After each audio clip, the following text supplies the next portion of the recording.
Welcome to the Medovia Menopause Podcast, your trusted source for evidence-based, science-backed information related to menopause. Medovia is dedicated to changing the narrative about menopause by educating, raising awareness, and supporting women in this stage of life, both at home and in the workplace. Visit medovia.com to learn more. I'm one of your hosts, April Haberman, and I'm joined by Kim Hart. We're co-founders of Medovia, certified health coaches, registered yoga teachers, and midlife mamas specializing in menopause. You're listening to another episode of our podcast, where we offer expert guidance for the most transformative stage of life, bringing you real conversations, education, and resources to help you overcome challenges and reach your full potential through midlife. Join us and our special guests each episode as we bring vibrant, fun, and truthful conversation, and let us help you have a deeper understanding of menopause. Today, I'm thrilled to introduce our special guest, Shay Pascale. Shay is a certified nutrition and functional diagnostic coach who's made it her mission to help professional women break free from the cycle of dieting and food restriction. Oh, we love that. After a successful career in software, Shay pivoted to follow her passion for health and wellness. She founded The Body Bulletin, a platform dedicated to empowering women to fuel their bodies properly, regain their energy, and find balance in their busy lives.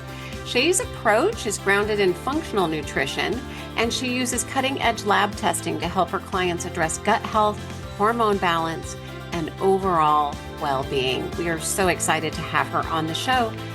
Take a listen. Hey, welcome everybody. We have a very special guest today, Shay Pascale.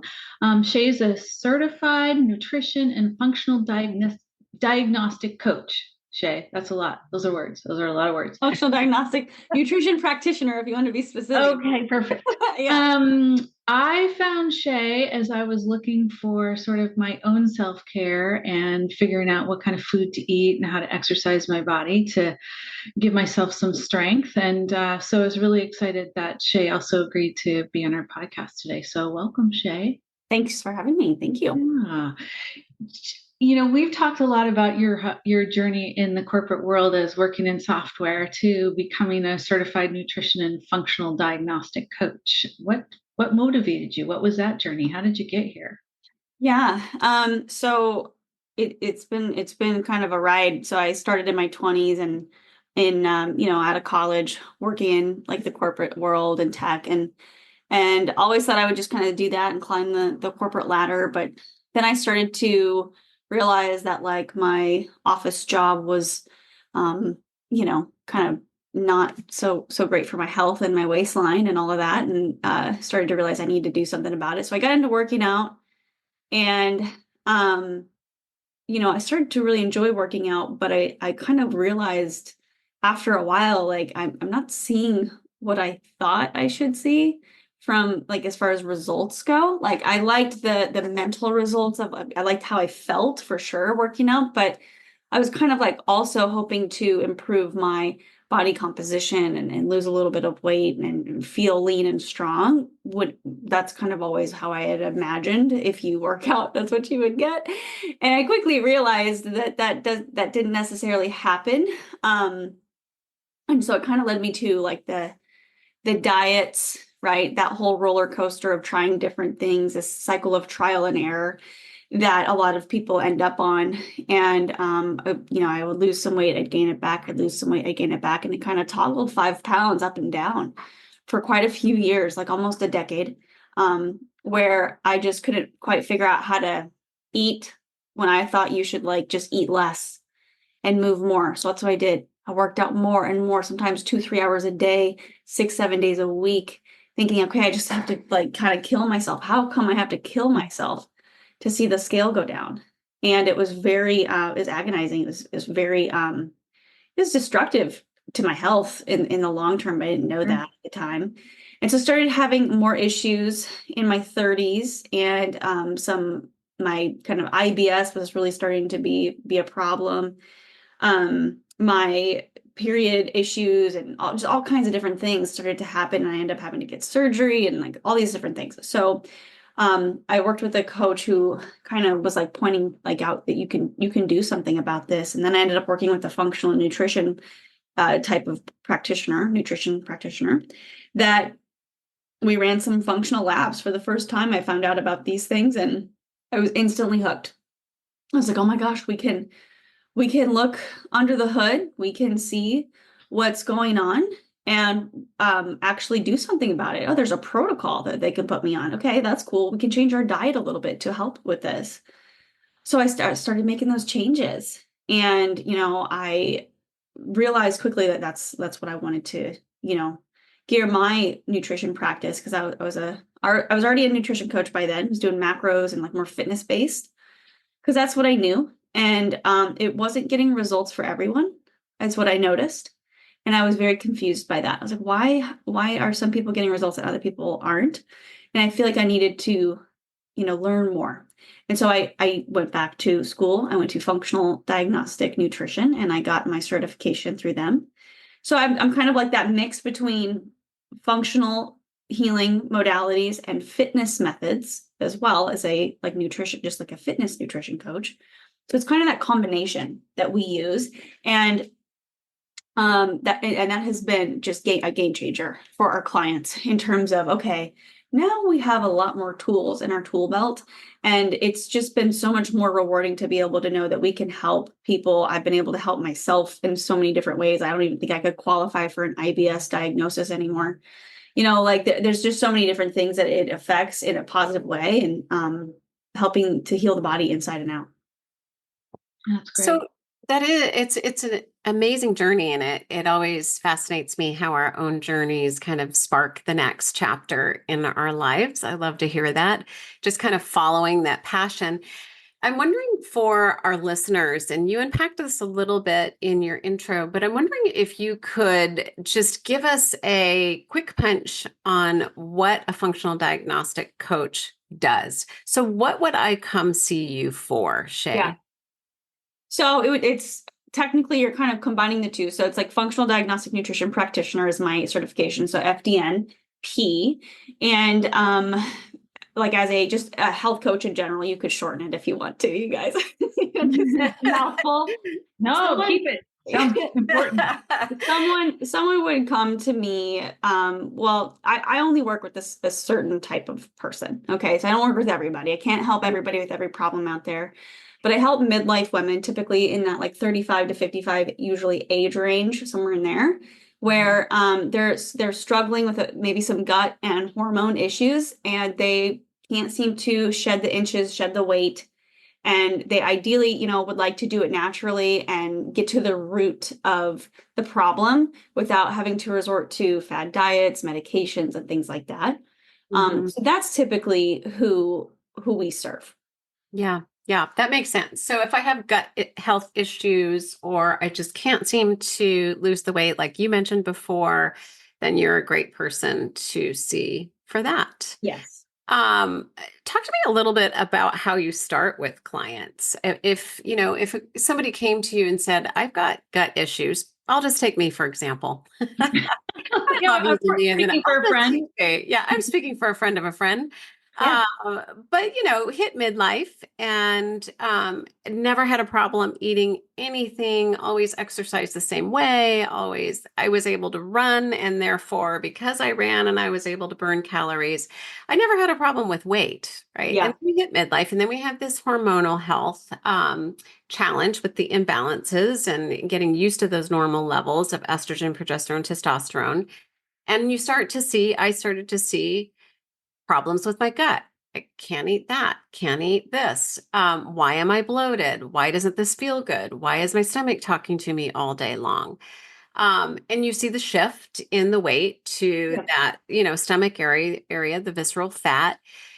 What are some of the first steps that you take in diagnosing and really just defining and uncovering, looking under the hood? Like, what do you do?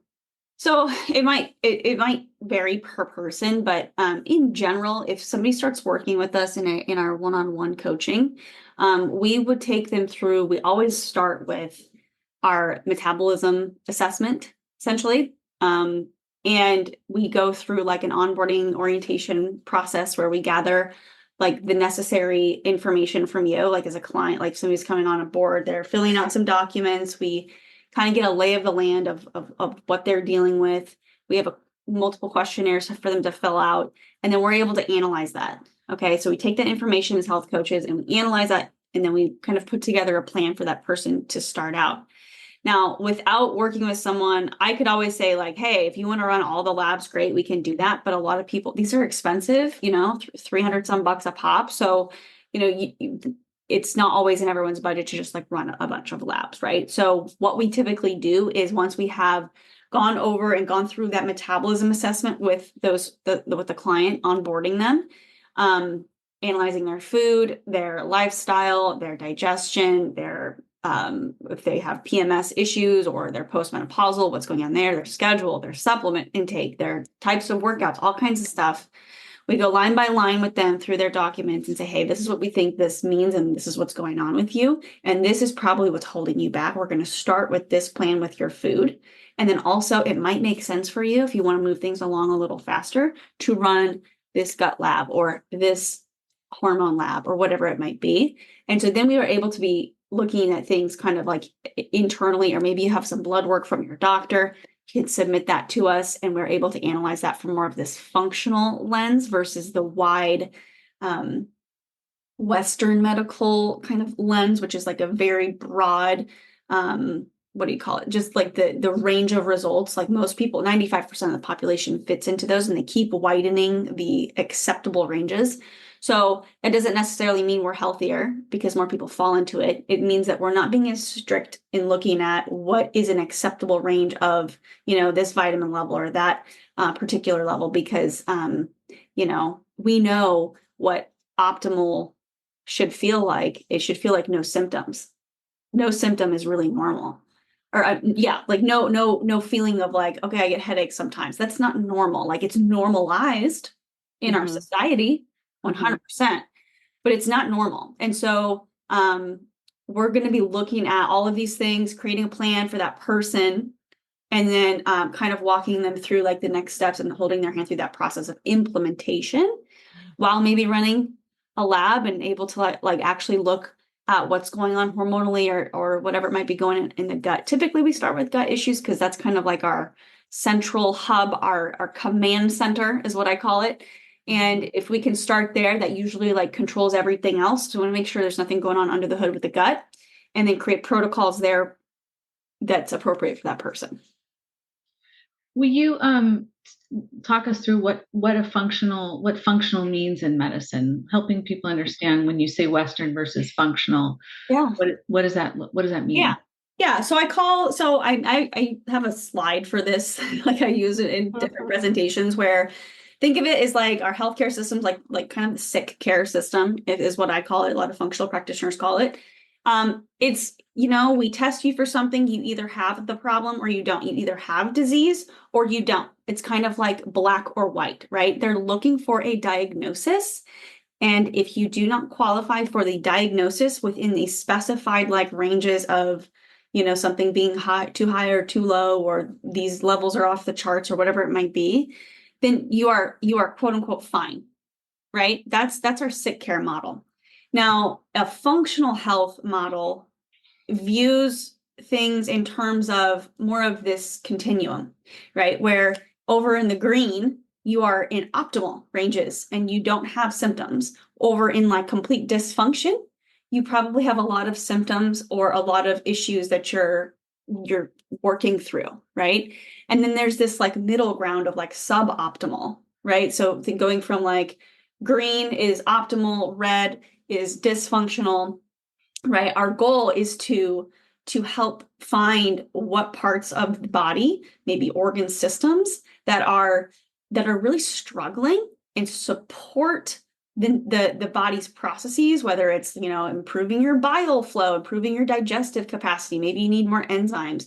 Maybe you need help going to the bathroom every single day because you don't go. Like a lot of people are constipated. Okay, so we got to get the toxins out, right?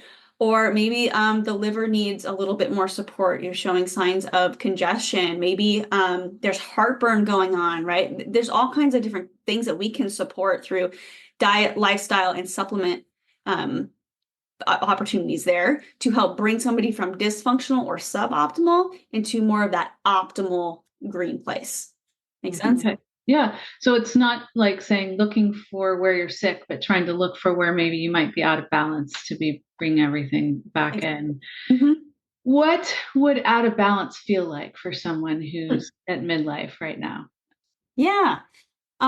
Well, any one of the symptoms I've ever had, probably. I'll speak personally. So if somebody's dealing with like headaches and migraines, if somebody's dealing with a lot of unwanted weight gain or inability to build muscle, I see that one all the time, especially around the midsection. Okay. So if you're dealing with like this stubborn belly fat, that's one of the top things. We might be dealing with some insulin issues. If you're tired all the time, chronic fatigue, like sleep doesn't really help you. Maybe you feel tired but wired. Now we're looking into cortisol issues. Maybe you've got some weird like mood like stuff that you didn't have before. Maybe you're more anxious or have anxiety. Maybe you have ADHD or depression or any kind of mood issue, because we know that there's a connection between our brain and our gut through the entire nervous system. Any digestive issue whatsoever. So I always think of like those Pepto-Bismol commercials, right? You know, you've all seen those.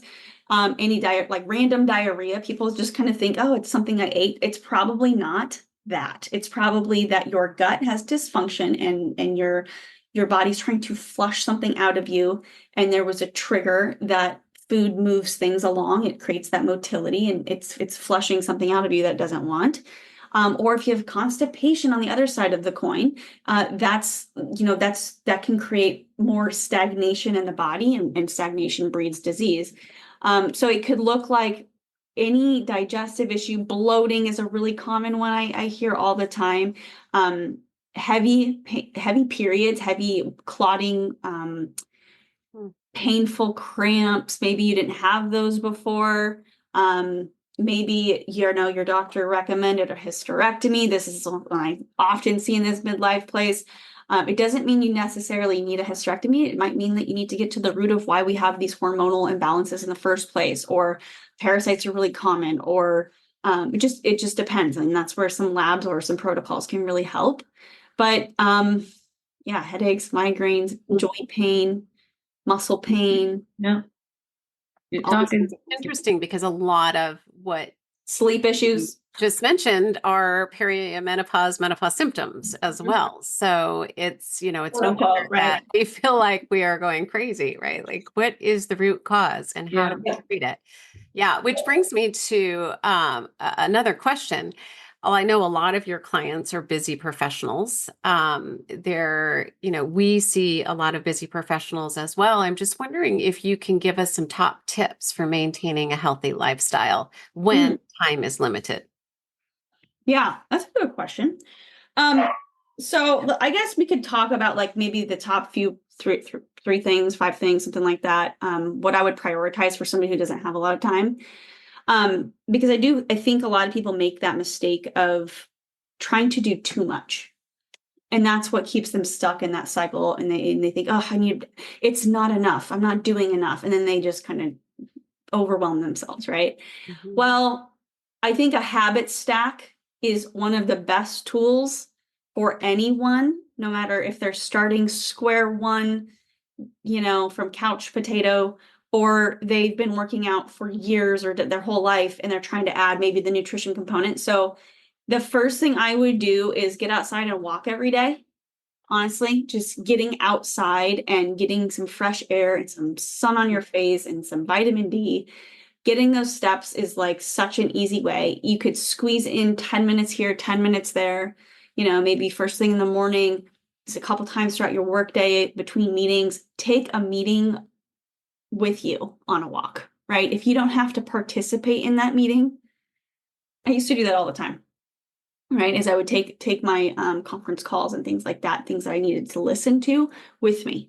on a walk. So that's like an easy like hack to get more movement and get more steps, and walking reduces stress on the body, and it also reduces that midsection stubborn belly fat too. Okay. So that's one. I would say second would be protein. And most women especially are like afraid to eat protein. I see this all the time. They think it's going to make me bulky, and that's absolutely false. Protein is going to make you leaner, right? It's going to satiate you. It's going to make you like full and satisfied versus wanting to snack and eat more and more. That's what's making you bulky. Okay. Snacking and sugar and all, that's what's going to actually add to packing on the weight feeling, right? So high quality sources of protein whenever you can would be like animal sources, you know, have some eggs in the morning, have some chicken, turkey, sausage, have some you know, chicken wrap or something like that at lunch, have a meal at dinner that looks like a piece of a good hunk of meat, some lots of vegetables, and some sort of carbohydrate source. Okay. It could be sweet potatoes, whatever. Have protein throughout the day. I always have a protein shake every day because I too am a busy professional, right? And you know, I might be a health coach, but I run a business too. So, you know, I have limited time oftentimes, and I have to figure out how to make it fit into my day. So I personally use a protein shake that I just put in water and mix it and chug it, and I'm good. And that's going to help remove cravings. It's going to help keep people consistent, and you're going to watch your waistline shrink when you do it. Okay. So protein's like probably the second one. And these are in no particular order necessarily. If I could maybe put a third, I'm not sure what would be third, but probably some level of strength training. In terms of, you know, what we see in midlife, it's muscle and bone loss, right? Especially as we're like hitting 50 and beyond.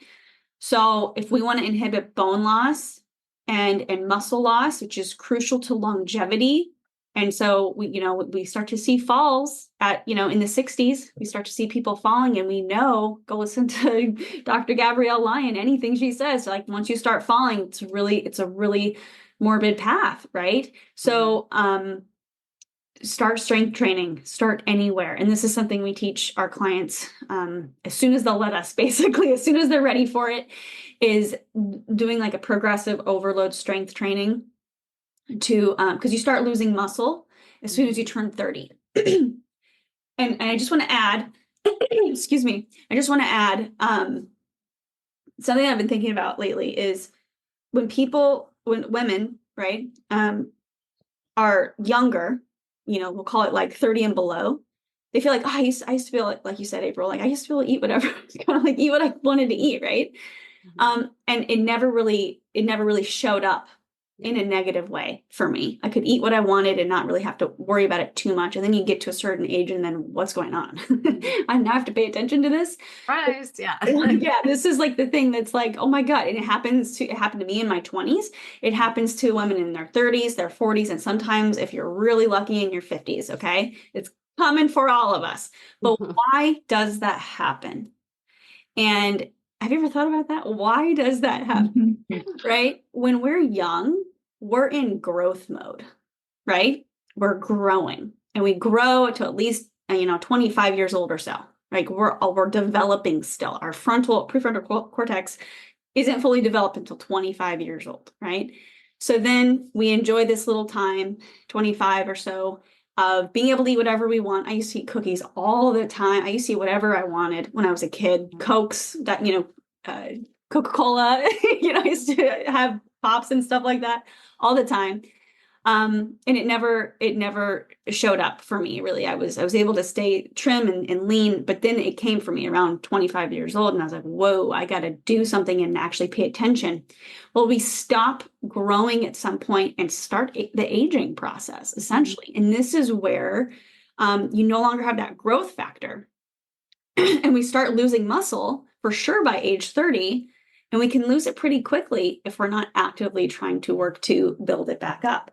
So in my case, I started weight training pretty, right around that time. And I'm really glad and thankful I did, because now I have a baseline of muscle. And so if we can do that strength training component and maintain that growth of muscle, because we're always losing it, but trying to build it back up, that's going to help set someone free from those chains of dieting. That's going to help set someone free from having to track every little thing, eat 1,200 calories a day, try to eat less and eat less and eat less. We got to stay in that growth mode for the muscle.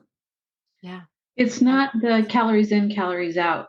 It's the quality of the food that, you're putting in. And Shay, you have me having so much protein, I can barely even keep up with myself. And I know, I'm like, what? How much protein? Yeah. I mean, I'm shooting for 130 right now, and I'm getting close most days. And I just poured my protein shake and getting ready to have it after this. Good. And from a habit stacking perspective, the weight bearing exercises, which I'm now in a regular routine on, feels so good. I can't I lost myself at the gym the other day with just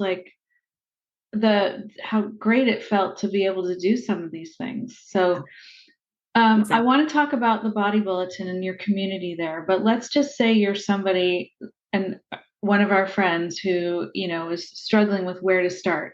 I hear walking, I hear think about the food that you're putting in your body and up the protein. And if I understand right, eat as many grams of protein a day as your goal weight. Yeah. Yeah, that's a good start. So like if your goal weight is 130 pounds, then 130 grams of protein would be a good place to start with that. Yeah. That's such a crazy amount of protein. I'm getting used to it, but whoosh, it was hard to build up.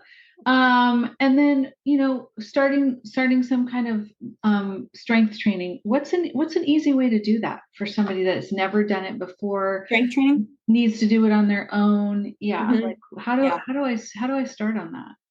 So I'll be honest with you, you're gonna need, if you're just starting in that world of strength training, trying to do it on your own is pretty confusing. I had help, right? There was, somebody at my work who was like willing to like kind of teach us. You need to be taught, right? It's like anything else. If you're trying to learn some new skill, you need someone to teach you. So you can do that a few different ways. You could go to like a group strength training class where they have an instructor, and that's probably a great way to like meet people and have that community aspect. You could hire a personal trainer for so many sessions until you feel comfortable doing it on your own.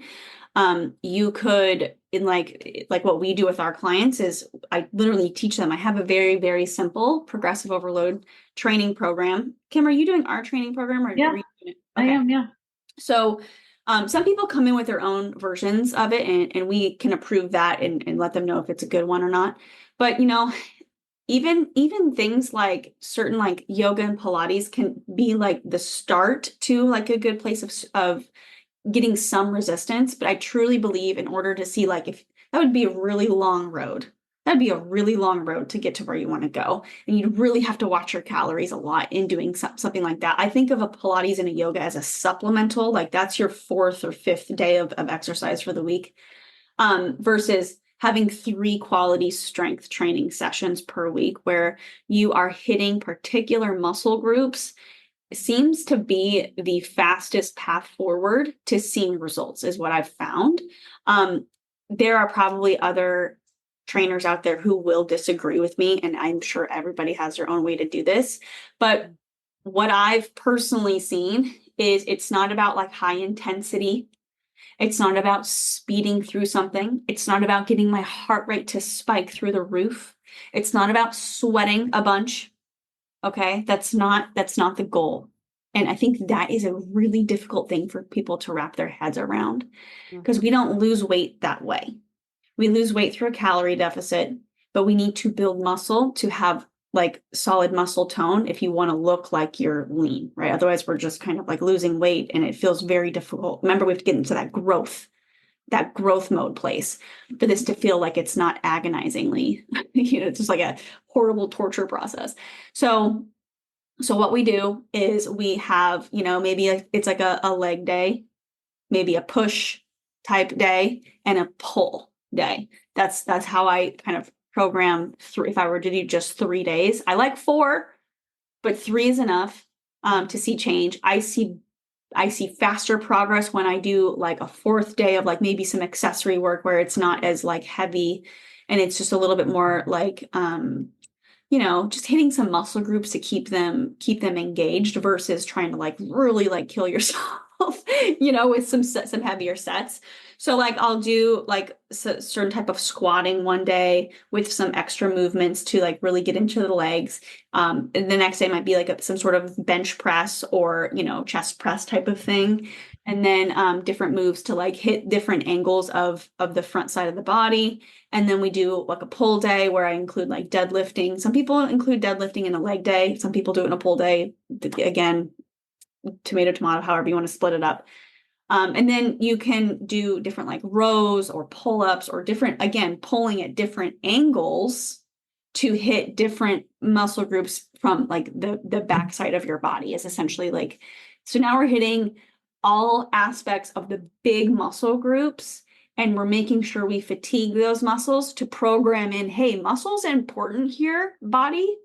We need you to hold on and actually build more of this stuff because this is the stimulus we're getting. And this is how we need to progress with the stress that we're putting on those muscle groups. Does that make sense? Yeah, no, totally makes sense. Yeah. And I'm doing it. And I'm using heavy weights. And sometimes it's a little scary because I'm by myself doing those weights, but I feel kind of sassy when I'm like, I got to go to the gym. It's leg day. Sorry, Now you're getting all the memes, right? Like, I'm getting these things. Okay. So let's talk about your business, the Body Bulletin. Like, how'd that come to be? How's it grown? What impact are you hoping to make? Yeah, that's great. Thanks for asking that question. So I started the blog in one of my previous sort of like corporate software career jobs. And this was years ago. I think, oh my gosh, we might be at 7 years now. 7 years ago. I could have that slightly wrong. It might be 6. But it's been a long time. And I created it because I needed some sort of like outlet to be able to talk about the thing I was most passionate about, which was health and fitness. And at the time I was like, it just finished going through like a yoga teacher certification a few years prior. And I just really wanted a way to kind of share my knowledge in a sense and share what I've gone through. I'd also gone through a lot of, health issues personally that I kept searching the internet for and not really finding a lot of answers between like I had like uterine fibroids, right? And stuff like this. And I had different like PMS related symptoms and things like this that I wasn't hearing about from like people out. So I was like looking on the internet because that's what you do now, right? So I was having to go to like these forums in the depths of the corners of the internet to find any information about, is anyone else dealing with this? And I was like, you know what? I'd really like to have some of these things that women are experiencing a little bit more out there in the world. And so that's why I have the Body Bulletin. It's like a bulletin board. It's like a bulletin board for the body, but specifically for women, who, from like that health fitness standpoint. And it really, everything from like, I used to deal with like a lot of muscle, I still do muscle imbalances and trying to manage like different pains and aches and things like that while you're trying to go through your fitness journey. And I started writing about those things, couldn't find them anywhere online. And what to do about it. So just varying different things as you go through like a health and fitness journey and the realities of that process that I was going through. That's what kind of led me to start the blog, and it evolved, and people seemed to really gravitate toward the nutrition side of things. And I never intended to do anything with nutrition. It was not an interest of mine at all, but it evolved that way. And so I went through my first coaching certification there, started taking clients, and then I kind of told you before, like needed to deepen my knowledge with like the functional health principles and being able to help people with their guts and hormones and all those different symptoms that we talked about earlier, and really helping to heal the body inside and out and have that full body health. So I guess where I see it going is I would love to be able to help more women who I feel like aren't, I don't want to say it's a forgotten part of the population, but it's definitely not as, you know, readily available to see. Like like you said, it's perimenopause symptoms. Oh, it's perimenopause, or you're just getting older now.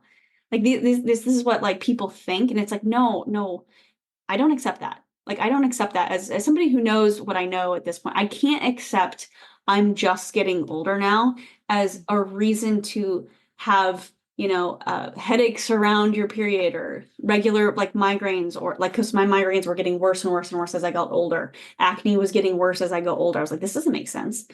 And so, you know, these weird things that would happen. And I was like, you know, people need to have this knowledge. And I think that's why I started creating it. And, you know, of course, coaching people is a passion, and we want to help as many people there. But now I'm going to be launching soon. I guess might as well tell you, like I'm going to be launching a lower ticket membership option for people who can't necessarily afford coaching. It won't include like all of the functional health components, but ways to kind of upgrade into it if it's something that they're interested in, but a way to help people in a little bit more affordable monthly kind of option, so we can help more people. And that's really the goal. That's great. Awesome. What's your website? Thebodybulletin.com. Okay. So people can find you at thebodybulletin.com. Yes. All right. This has been incredibly insightful. And now we get to have some fun because we get to move to our rapid fire round and get to know you a little bit better. No pressure. Super fun stuff, right? Yes. Yep. And I don't know you as well as Kim. So I'll start by just asking if you like mountains or water. God, that's a tough one. If I'm in Hawaii, well, I think it's mountains. I think it's going to be mountains either way. Yeah. Okay. Mountain gal. All right. What do you Because I live in California. Yeah. Close to the ocean, You got but both. Yeah, you're close. You take it for granted. I think I like mountains. I'm more of a land person. Okay. What do you read? Do you read a book, a Kindle, an audiobook? What do you do? More than not, I'm probably audible or like audiobooks. I do love to, when I sit down and read, it's nice. I just rarely sit down to read. Like I'm usually moving. So getting my steps in and being able to listen to a book just feels like a good habit stack. So I do that. Yeah, right on. It's good. Yeah. How about your favorite holiday? I'm going to probably say Thanksgiving.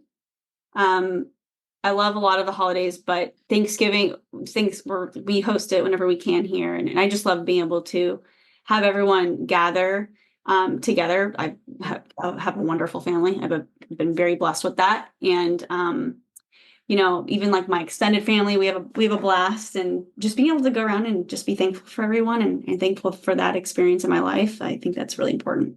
That's my favorite too, Awesome. actually. Yeah. Okay, here's a piece de resistance. What's the best piece of advice you've ever received? Ever, Shay? It has to be like, just kidding. What's a great piece of advice you've heard? Yeah. Okay. Well, after thinking about this one, so I don't know where the first time I heard this, but what you think about most of the time is basically what you become. It becomes your reality. And so maybe it's Napoleon Hill's book, Think and Grow Rich, potentially. I know it's in there, but I'm not sure the first time I heard that, but he kind of speaks about it over and over and over in his book. So I've actually read that book like cover to cover multiple times. It's weird because I don't read like books, but I've read that one multiple times.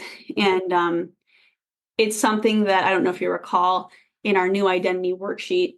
We have like those quotes. Do you remember doing that worksheet, Kim, where you filled out? So like we have something like what you think about is what you'll become. We have those quotes in there.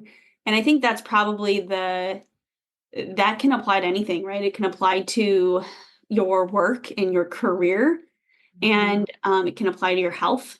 So there's that mind-body connection, right? Where sometimes even me as like somebody who's very like health practitioner, health coach, like I can get a supplement for that. I can do this therapy for this, and very physical focused. A lot of times we can forget like that mental side of it of like, okay, we can tap into the innate healing of our body by kind of going inward and maybe doing some meditation and really like visualization and stuff like that. And that can be just as powerful as any given supplement out there. Like looking into like Joe Dispenza's work, right? Like really, really cool stuff about how the brain can literally, we can think our way to the reality we want and kind of that reality engineering, if you will. Well, I love that. We completely agree. Yeah. Yeah. Right. I mean, like our thoughts are pretty powerful. Exactly. Believe in meditation and journaling. And so great advice and great reminder. Yeah. It's been really great having you on the show, Shay. Thanks so much for the work that you're doing and all that you're helping, including Kim. Yes. And yeah, that is a wrap, audience. Thank you for tuning in. And until we meet again, go find joy in the journey. Thanks, Shay. Thank you so much. Thank you for listening to the Medovia Menopause Podcast. If you enjoyed today's show, please give it a thumbs up, subscribe for future episodes, leave a review, and share this episode with a friend. There are more than 50 million women in the U.S. who are navigating the menopause transition. The situation is compounded by the presence of stigma, shame, and secrecy surrounding menopause, posing significant challenges and disruptions in women's personal and professional spheres. Medovia is out to change the narrative. Learn more at medovia.com. That's MIDOVIA.com.